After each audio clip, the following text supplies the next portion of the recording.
Vamos abrir a palavra de Deus no Evangelho de Marcos, no capítulo 16.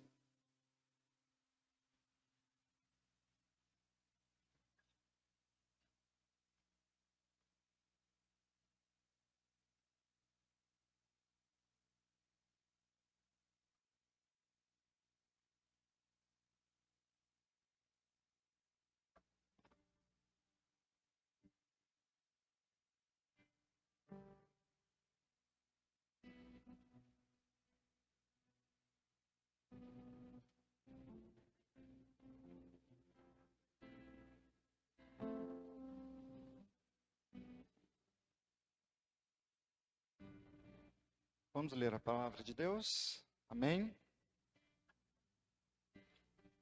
Passado sábado, Maria Madalena e Maria, mãe de Tiago e Salomé, compraram aromas para irem ungí-lo.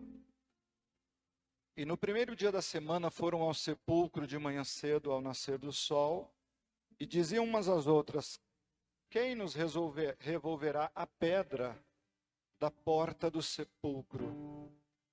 E olhando viram que já a pedra estava revolvida e era ela muito grande. E entrando no sepulcro viram um jovem assentado à direita vestido de uma roupa comprida branca e ficaram espantadas. Ele, porém, disse: não vos assusteis, buscai a Jesus Nazareno, que foi crucificado. Já ressuscitou, não está aqui, eis aqui o lugar onde o puseram. Mas ide, dizei a seus discípulos e a Pedro, que ele vai adiante de vós para a Galiléia. Ali o vereis como ele vos disse. E saindo elas apressadamente fugiram do sepulcro, porque estavam possuídas de temor e assombro. E nada diziam a ninguém porque temiam. Jesus, tendo ressuscitado na manhã do primeiro dia da semana, apareceu primeiramente a Maria Madalena, da qual tinha expulsado 7 demônios. E partindo ela, anunciou àqueles que tinham estado com ele, os quais estavam tristes e chorando. E ouvindo eles que vivia e que tinha sido visto por ela, não creram. E depois manifestou-se de outra forma a 2 deles, que iam de caminho para o campo. E indo estes anunciaram aos outros, mas nem ainda estes creram. Finalmente apareceu aos 11, estando eles assentados juntamente, lançou-lhes em rosto a sua incredulidade e dureza do coração, por não haverem crido nos que porão as mãos sobre os enfermos e os curarão. Ora, o Senhor, depois de lhes ter falado, foi recebido no céu e assentou-se à direita de Deus. E eles, tendo partido, pregaram por todas as partes, cooperando com eles o Senhor, confirmando a palavra com sinais que se seguiam. Amém, queridos? Oremos em nome de Jesus. Pai, te damos graças, Senhor, pela tua palavra que é viva, palavra que é eficaz. E, Senhor, ela cumpre o propósito para a qual o Senhor enviou. Deus querido, eu quero te agradecer desde agora, Senhor.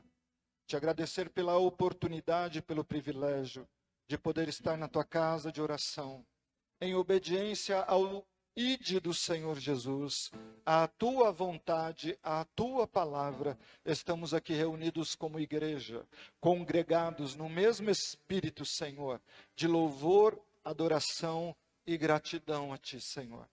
Pai, nós te agradecemos por tudo o que o Senhor nos fez, por tudo que o Senhor nos faz e por tudo que o Senhor fará em nossas vidas. Te agradecemos pela tua palavra, Senhor, e pedimos, Deus, fala conosco.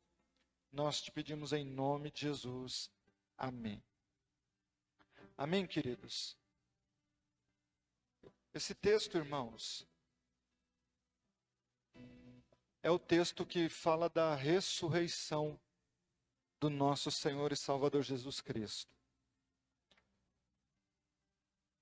Para muitas pessoas, principalmente os judeus da época, quando se falava em ressurreição, As pessoas, elas não queriam dar muito crédito, porque elas achavam uma coisa absurda. Só que no dia que Jesus, ele é levantado naquele madeiro, houve um grande terremoto, abalou-se as estruturas da terra, e muitas pessoas saíram vivas dos sepulcros, e por assim continuar a sua vida depois daquele fato, aonde o nosso Senhor Jesus foi pendurado no madeiro. Passado estas coisas, agora estão aqui as mulheres, elas estão indo buscar Jesus. E elas estão a morrer, mas que ao terceiro dia ele iria ressuscitar. Então, as mulheres estão indo na direção daquele sepulcro. No entanto, irmãos, quando elas chegam naquele lugar, o motivo, a razão pela qual elas estariam chegando ali, não foi encontrada. Elas tentavam fazer alguma coisa da sua própria mente, da sua própria cabeça, do seu próprio coração. Elas pensavam que iriam fazer alguma coisa que talvez pudesse acrescentar tanto na sua fé quanto nas coisas de Deus. E quantas vezes nós não agimos desta forma, né, Ítalo? Quantas vezes nós, irmãos, querendo fazer o bem, erramos. Quantas vezes nós, querendo fazer o certo, não conseguimos fazer segundo a vontade de Deus. Elas vão até o sepulcro, mas aquilo que elas gostariam de encontrar, elas não acham. E elas vão com tanta certeza que elas compraram um unguento, né? Compraram o azeite, compraram o óleo para ungir o corpo do Senhor. E elas foram na convicção, elas foram na certeza de que elas iriam encontrar o Senhor ali. Elas não encontram o Senhor, mas elas encontram ali o anjo do Senhor. E é interessante isso, porque às vezes nós pensamos que vamos alcançar alguma coisa, encontrar alguma coisa, mas de repente Deus nos faz ver outra. E isso está de acordo, irmãos, com o testemunho do irmão Ítalo aqui na frente. Está de acordo com o testemunho da irmã Cida também. Quantas vezes nós saímos do nosso lar pensando que vamos fazer algo e não acontece aquilo que nós achávamos que iria acontecer. Parece, irmãos, que nós somos senhores da nossa vida. Até parece isso. Mas olha, se Deus não te der o fôlego de vida, você morre.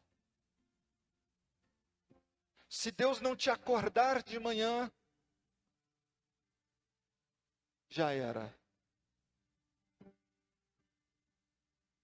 E muito disso, irmãos, em nós, cheira mal às narinas de Deus. Porque nós pensamos que somos os donos da nossa vida. Mas nós não somos. Nós achamos que está tudo sob controle na nossa vida, mas não está. E esse texto mostra muito claro isso. As pessoas que foram ali querendo encontrar Jesus, não encontraram. Uma outra coisa que eu aprendo, irmãos, é que quando Jesus ressuscita, ele dá essa mensagem para aquelas mulheres: olha, vai lá dizer para os meus discípulos e a Pedro. Pedro havia negado Jesus 3 vezes.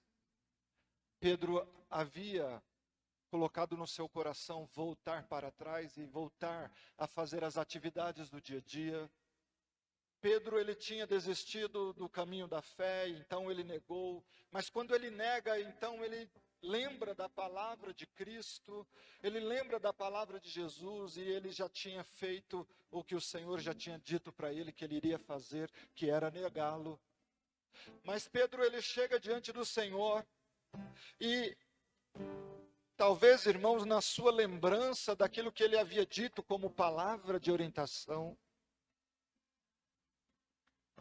ele olha para a sua vida, irmãos. Ele disse: como eu não me conhecia. Talvez no seu coração, ele dissesse assim: puxa, eu disse que ia dar a minha vida por ele. Eu era seguidor ferrenho dele. Eu ia com ele até as últimas consequências. Lá no Getsemane eu cortei a orelha de Malco. Eu desembanhei a espada e fui na defesa dele.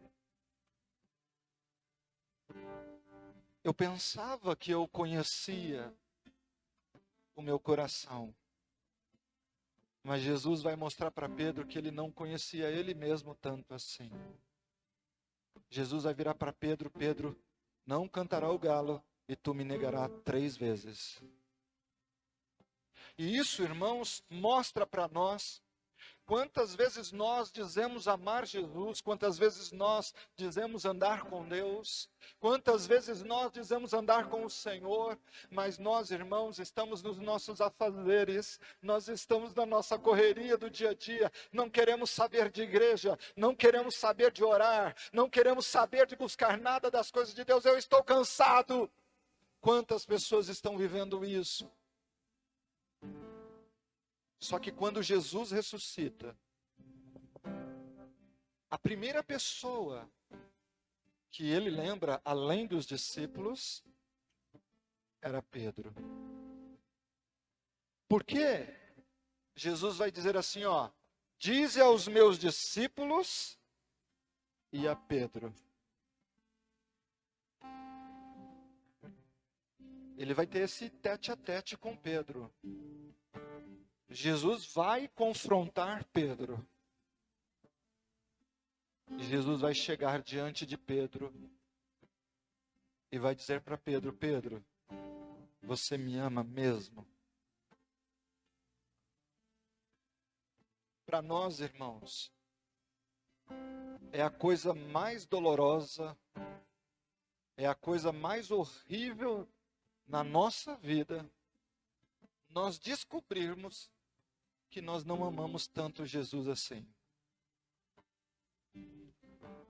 E quando você não ama Jesus assim,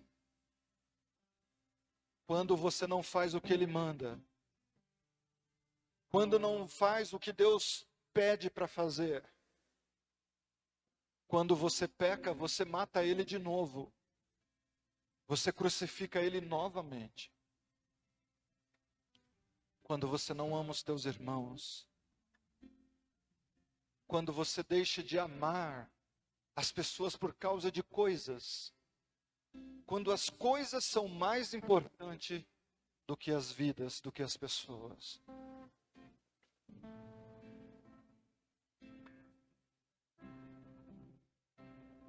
Especialmente quando a gente diz para Deus: Deus, eu te amo. Senhor, eu te recebo como Senhor e Salvador da minha vida.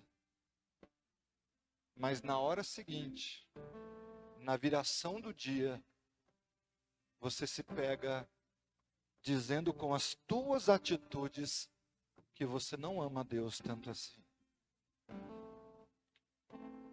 Foi o que aconteceu com Pedro.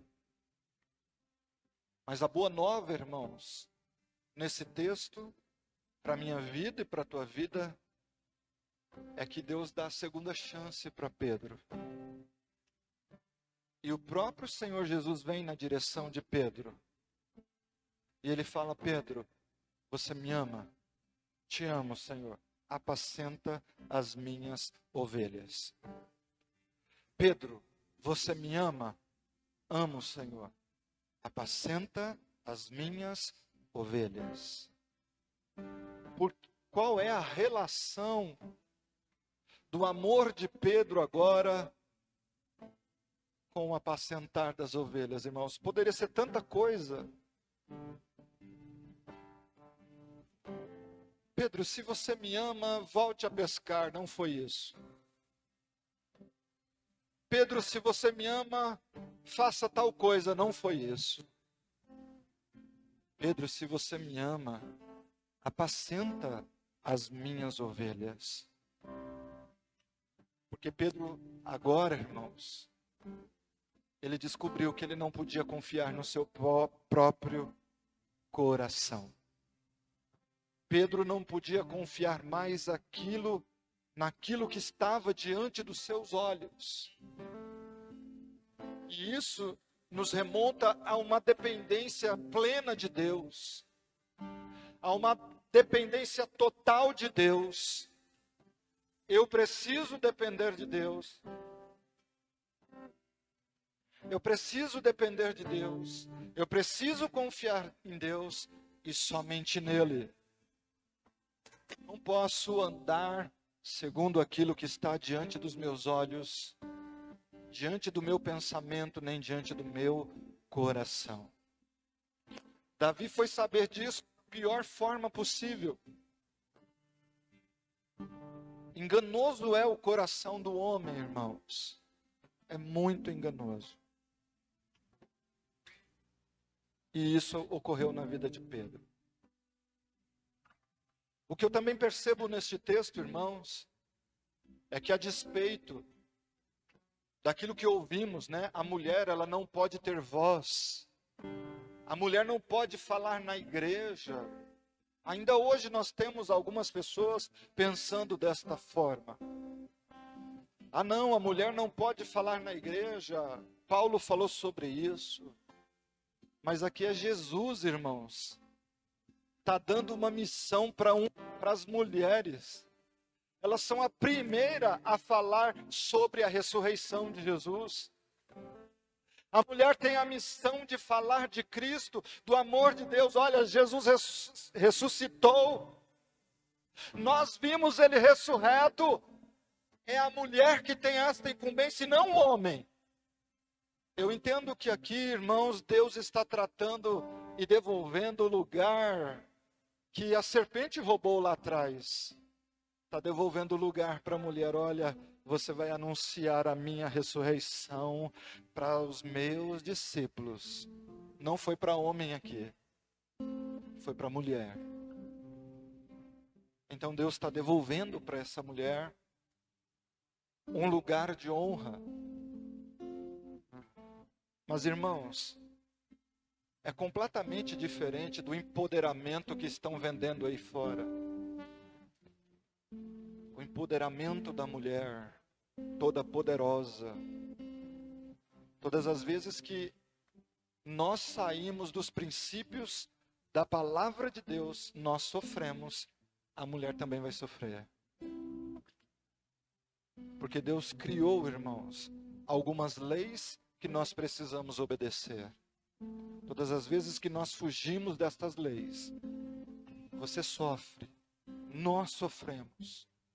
E aqui eu vejo uma mulher ainda com medo, vendo o anjo de Deus, mas recebendo uma incumbência, recebendo uma missão, recebendo uma mensagem da parte do próprio Deus, dizendo, olha, fala para os meus discípulos e fala para Pedro,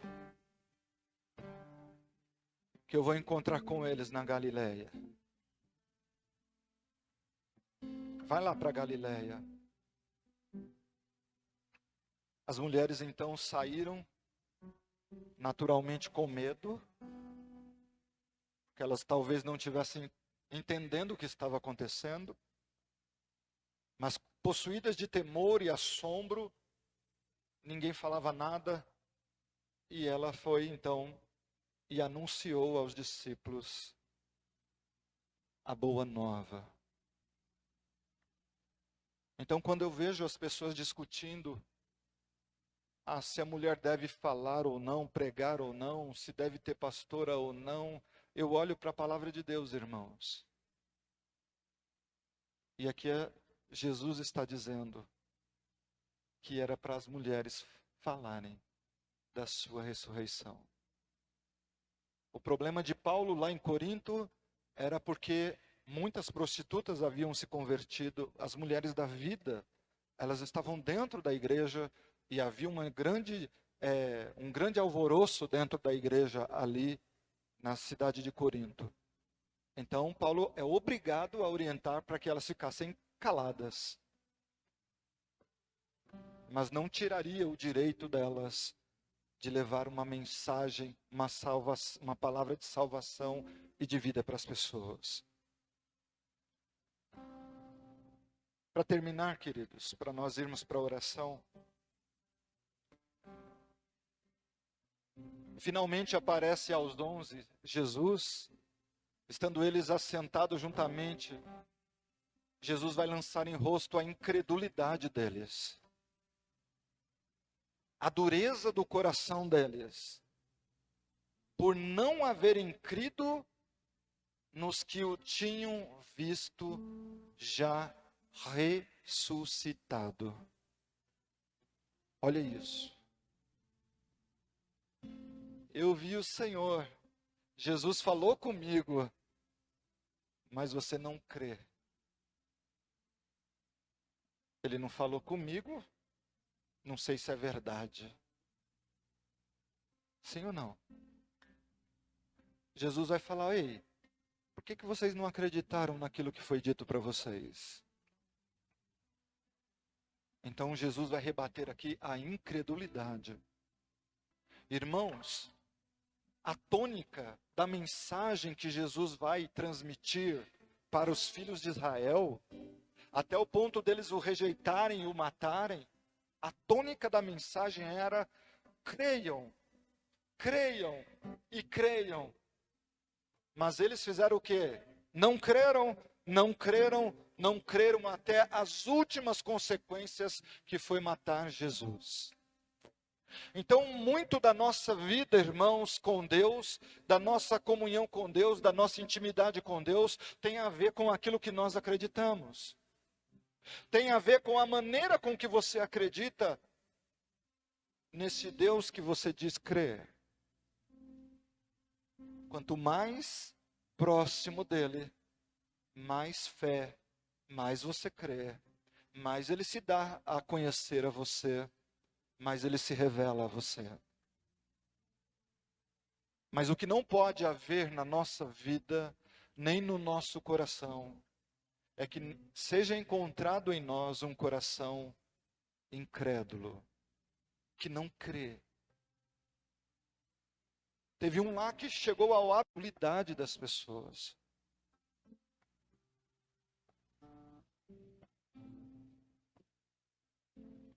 Deixa eu falar para você. Quando eu escolho estar na minha casa, ao invés de vir para a casa de Deus, com a igreja de Cristo, olha isso. O que eu estou dizendo para as pessoas que me conhecem?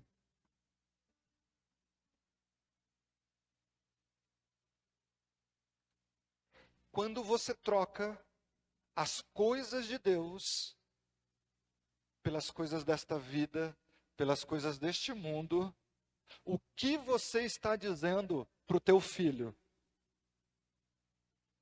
O que você está dizendo para o teu filho que ficou lá na tua casa?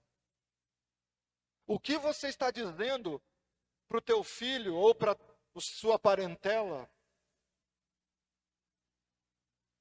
Qual é a mensagem que você está transmitindo? Entende? Quando eu estou cantando, eu estou mexendo os lábios. Mas quando eu vivo o que eu estou cantando, é completamente diferente para Deus. Eu dizer que amo a Deus, mas eu não amo a sua obra, você tem uma mensagem a transmitir. E quem está fazendo esta leitura, irmãos, é o próprio Deus. É o próprio Senhor da vida. É o próprio dono da vida. Irmãos, não é um Deus mudo, não é um Deus cego, não é um Deus que não tem ouvido, é um Deus que fez todas estas coisas. Ele conhece o desejo do nosso coração, Ele conhece as nossas prioridades. Ele sabe o que vai antes de você abrir a boca no teu coração. Irmãos, eu consigo enxergar isso.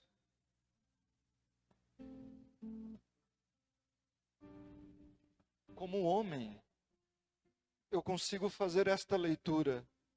Que mensagem eu estou transmitindo quando eu digo não para Deus? Quando eu não busco a Deus? Quando eu coloco as coisas de Deus em último lugar? Principalmente por não crer.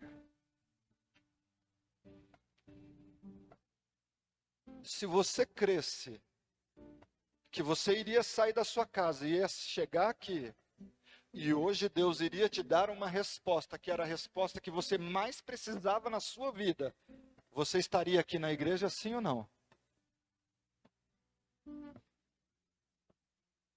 Se você soubesse que hoje seria o dia da virada na tua vida, você estaria na casa de Deus? Estaria? Os irmãos entendem? Porque muitos não estão. Porque não entenderam isso.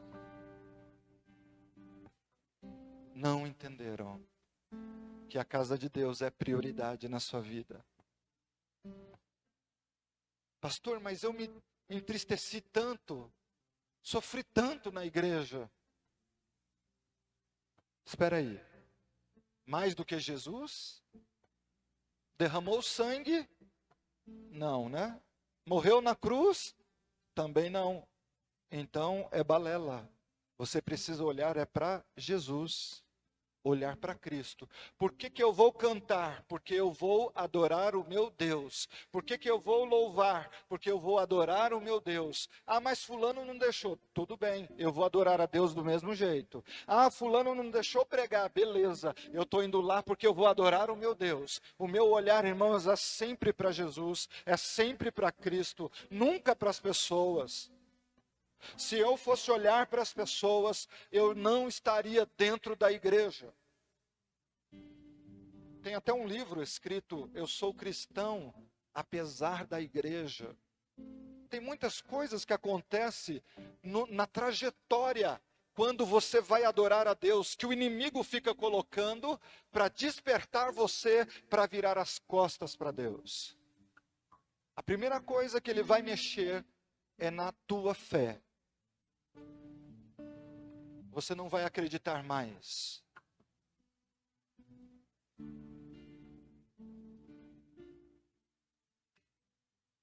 Só que quando Jesus aparece dizendo, ei, por que que você não creu? Por que que você não acreditou? Por quem tirou o seu olhar de mim? Por que o seu coração ficou endurecido? Jesus vai lançar esta incredulidade no rosto deles e vai dizer para eles, vão por todo mundo agora. Agora que vocês me viram, vão por todo mundo, preguem o evangelho a toda criatura. Quem crer de novo e for batizado, será salvo. Mas quem não crer, está condenado, irmãos.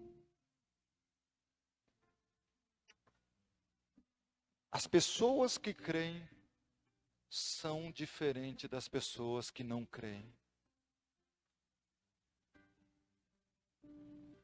Entende isso? Quando você acredita, a sua atitude é uma. Quando você não acredita, a sua atitude é outra. Eu estou falando de vida, irmãos. Paulo disse que nós somos cartas escritas pela mão de Deus. E nós conseguimos ler estas cartas. Aqueles que creem, além de ser salvos, termina o texto dizendo: expulsarão demônios, falarão novas línguas, pegarão nas serpentes, e se beberem alguma coisa mortífera, não lhes fará dano algum, e porão as mãos sobre os enfermos e os curarão. Estas coisas precisam estar na nossa vida, irmãos. Se não está, preciso crer. Preciso crer. Desesperadamente, irmãos. Esse foi o evangelho que Jesus mandou nos ensinar. As consequências de crer: sinais, prodígios, maravilhas. Nunca é uma vida normal e natural, porque você vai caminhar agora debaixo disso, do sobrenatural de Deus na sua vida. Amém? Nós vamos orar. Senão o pastor vai ficar aqui até amanhã falando. Mas eu quero convidar você a fechar os seus olhos.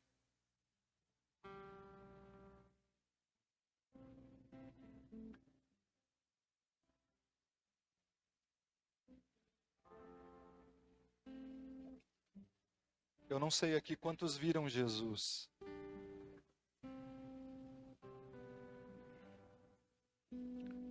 Eu não sei aqui quantos sentiram Jesus. Eu não sei aqui quantos tiveram essa experiência de ter esse encontro com Jesus. Mas uma coisa eu sei,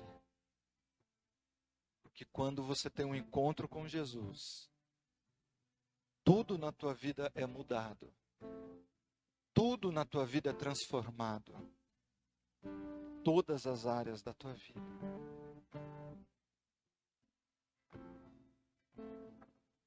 A única coisa que eu preciso crer. Eu preciso crer. Você precisa crer. Porque se você não crer, não vai acontecer sinal algum na sua vida. Algumas pessoas dizem assim: olha, eu preciso ver para crer. Mas a Bíblia diz que você crê para ver. Primeiro você crê, depois você vê. É o caminho inverso. O Senhor, Ele está olhando para você nesta noite.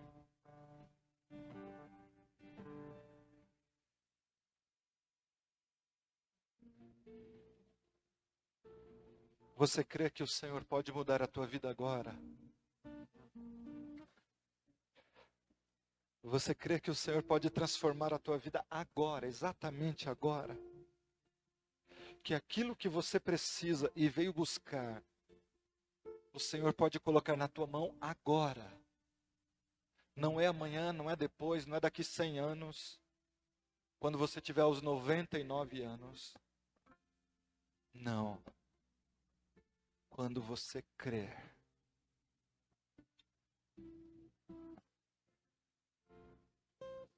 E isso, irmãos, Deus nos prova até o último momento para saber se nós estamos crendo mesmo ou não. Se Deus tiver que fazer um milagre na sua vida agora, Ele vai ver até que hora você acredita nisso.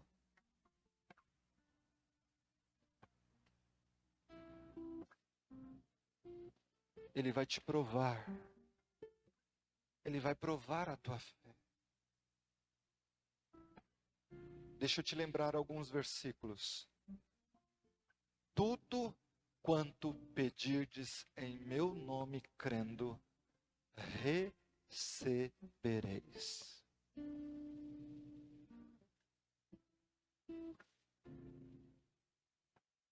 Papai querido, eu apresento a tua congregação diante do teu altar. Eu apresento, Senhor, esta igreja diante de ti. Eu apresento, Senhor, os irmãos que estão nos acompanhando pela live. Estas famílias, Senhor, representadas por cada cabeça, Senhor, dentro desta igreja, dentro desta congregação. Mas também, Senhor, estes que estão na live representando seus familiares. Eu te peço, Senhor, tem misericórdia. Ajuda-nos a crer. Ajuda-nos, Senhor, a continuar. A realizar, ó Pai, a tua vontade. A realizar, Senhor, a tua obra. A glorificar o teu nome na terra, Senhor. Nos ajuda, Senhor. Pai querido, abençoa cada família que ouve a nossa voz. Cada lar, Senhor, onde a nossa voz entrar, que o Senhor possa abençoar, ó Deus, com a tua provisão. E que possa despertar a fé no coração. Na vida, Senhor, de cada familiar, de cada ente querido. Papai querido, que o Senhor possa encontrar fé na terra. Que o Senhor possa encontrar fé no nosso coração, fé na nossa vida. Está aqui, Senhor, esta família que saiu do conforto do seu lar. Muitos vieram do trabalho, Senhor, estão aqui diante de Ti. E eu peço a Ti, Senhor, coloca na mão deles, Senhor, a vitória que eles tanto precisam. Para a glória do teu nome. Senhor, que eles possam sair daqui cheios de tuas bênçãos, Senhor. E que sirvam como cartas escritas, como testemunho, Senhor, de tua obra na vida dos teus filhos nesta noite. Amigo Espírito Santo. Papai querido, toca, Senhor, nestas vidas hoje. Aquele que está enfermo, Senhor, seja livre, seja curado, seja curada. Senhor, aquele que precisa de uma porta de emprego, abre, Senhor. Direciona, mostra, Senhor, ajuda. Abre a porta, Senhor, para a glória do teu santo nome. Papai querido, aquele que não tem muito recurso, Pai, e que necessita do teu socorro, estende a tua mão nesta noite. E toca, Senhor, nesta família em nome de Jesus. Papai, pessoas que estão presas nas drogas, quebra, Senhor, este grilhão, quebra esta corrente, Pai, que estão presas no vício, Senhor, das drogas, da bebida, da prostituição. Ó Deus querido, em nome de Jesus, do roubo, que o Senhor tenha misericórdia, Senhor. Livra e salva, Senhor. Salva, Senhor, estes familiares, ó Pai. Para a glória do teu nome, em nome de Jesus.